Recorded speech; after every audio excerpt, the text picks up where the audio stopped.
OBC समाज दुरावला हे समजल्यावर यात्रा काढतायत। शरद पवारांच्या मंडल यात्रेवर फडणवीसांची टीका।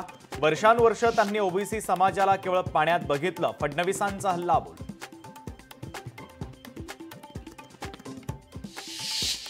पालिका निवडणुकीमध्ये महाविकास आघाडी भुईसपाट होणार, महसूल मंत्री चंद्रशेखर बावनकुळेंचा दावा।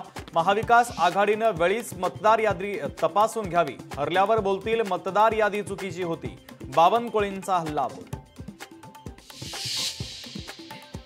मतदान वाढवण्यासाठी ज्याप्रमाणे पवारांना लोक भेटले तसंच ठाकरेंनाही काही लोक भेटले। 60 ते 65 जागा जिंकून देऊ असा दावा केला। शरद पवारांच्या गौप्य स्फोटानंतर संजय राऊतांचा दावा।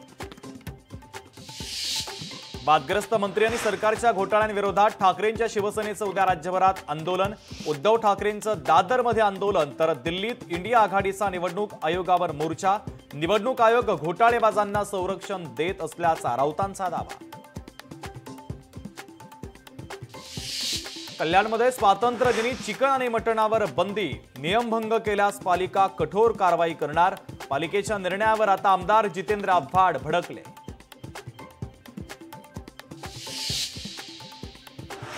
चंद्रशेखर बावनकुळे यांच्याकडून कोराडी दुर्घटनाग्रस्त भागाची पाहणी, येत्या महिनाभरात चौकशीचे आदेश। दुर्घटनेत 8 जण जखमी झाल्याची माहिती। शरणू हांडे अपहरण प्रकरणी 7व्या आरोपीला 2 दिवसांची पोलीस कोठडी, सोलापूर जिल्हा न्यायालयाचा निर्णय।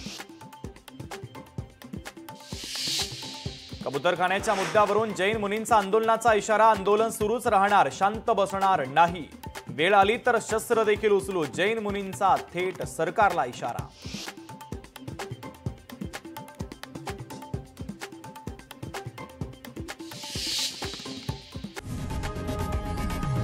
लोकशाही मराठी ऐका, पहा, जागरूक रहा।